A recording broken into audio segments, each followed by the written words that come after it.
সাল, এই 2023 সাল আমাকে অনেক কিছু বুঝিয়েছে, অনেক কিছু শিখিয়েছে।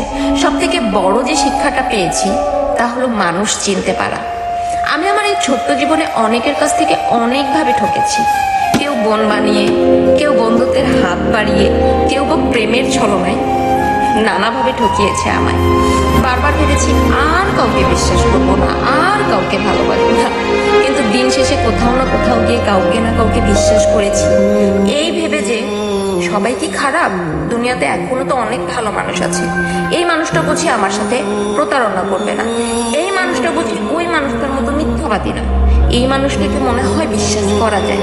এই ভেবে ভেবে কাউকে না কাউকে স্বার্থ ছাড়া বিশ্বাস করেছি, মিশেছি, আপন করে নিয়েছি। তারাই আমার পিঠ পিছনে গিয়ে আমার বদনাম করেছে, আমার পিছনে আমার ছুরি মেরেছে। তারপরও বলবো আলহামদুলিল্লাহ ভালো আছি। থ্যাংক ইউ 2023 সাল, আমাকে যা কিছু দিয়েছো, অ্যান্ড ডাবল থ্যাংক ইউ এই জন্য যা কিছু দিয়ে কেড়ে নিয়েছি তার জন্য। আমি আমার জীবন থেকে শুধু 2023 সাল না, বরাবর একটা জিনিস শিক্ষা পেয়েছি। জীবন থেকে কোনো কিছু চলে যাওয়া বা জীবনে কোনো খারাপ ঘটনা ঘটে যাওয়া মানে জীবন শেষ। প্রত্যেকটা খারাপ ঘটনা থেকে বা খারাপ কিছু থেকে অনেক কিছু শেখার আছে, অনেক কিছু।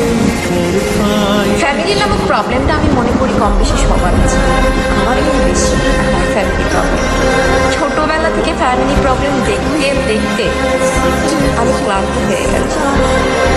একটু সুখের আশায় পাড়ি জমাই অচেনা শহরে, অচেনা মানুষের ভিড়ে দিনের পর দিন অনেক স্ট্রাগল করতে থাকি একটু ভালো থাকার আশায়।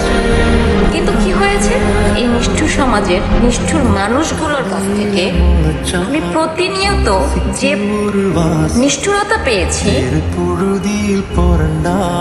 বারবার আমি হেরে গেছি নিজের কাছে। তারপরেও থ্যাংক ইউ এই নিষ্ঠুর মানুষগুলোর কাছ থেকে। এই নিষ্ঠুর মানুষগুলো আমাকে বারবার একটা জিনিস শিখিয়েছে, কাউকে অন্ধের মতো বিশ্বাস করো না, পর কখনো আপন হয় না। কাউকে ভালোবাসবা ওকে, বাট একটু কম রেখে। কাউকে বিশ্বাস করবা ওকে, অন্ধের মতো না। কাউকে ভালোবাসবা পাগলের মতো না। যাকে পাগলের মতো ভালোবাসবা সেই দিন শেষে পাগল বলবে, যাকে অন্ধের মতো বিশ্বাস করবা সেই অন্ধকারে ঠেলে দিয়ে চলে যাবে। কারণ কি, মানুষ বহুরূপী। মানুষ শুরুতে যেমনটা থাকে শেষ অবধি কিন্তু তেমনটা থাকে না। ধরেন আমার কথা, আপনার কথা, আমরা যখন নতুন কোনো ফোন কিনি, নতুন নতুন যেভাবে এটাকে ইউজ করি, আলতোভাবে রাখি, আলতোভাবে টাচ করি, বারবার ময়লা পড়লে সেটা মুছে পরিষ্কার করি। কিন্তু 1 মাস 2 মাস পরে আমরাও কিন্তু ফোনটাকে সেইভাবে আগে প্রথম প্রথম কিনে আনার পর যেমনটা যত্ন নেই, দিন শেষে কিন্তু তেমনটা হয় না। 2-3 মাস পর কিন্তু আমাদেরও চেঞ্জ আসে। মানুষ তো ছলনাময়ী, মানুষ তো বহুরূপী।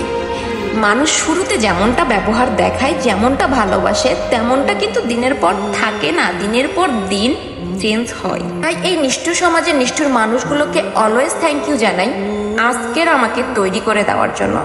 আপনাদের জন্যই আজকের আমি, আপনাদের জন্যই আজকে এই জায়গায় আমি। আপনারা যদি আমাকে প্রতিনিয়ত বাস্তবতা না শেখাতেন, বাস্তবতা না দেখাতেন, আমি এতটা চেঞ্জ হতে পারতাম না, নিজেকে এতটা পরিবর্তন করতে পারতাম না, আজকের এই জায়গায় আমি আসতে পারতাম না। আমি যতটুকু সাকসেস হয়েছি তার পিছনে অবদান আপনারা। আবারও থ্যাংক ইউ 2023 সাল। এই সালটা আমাকে নতুন করে বাঁচতে শিখিয়েছে, আবার জীবন্ত লাশ বানিয়ে চলেও যাচ্ছে। আর বাকি মাত্র কিছুদিন। যদি কারো কষ্ট দেওয়ার থাকে প্লিজ এই 2023 সালে দিয়ে দিন। 2024 সালটা আমি অনেক ভালো থাকতে চাই।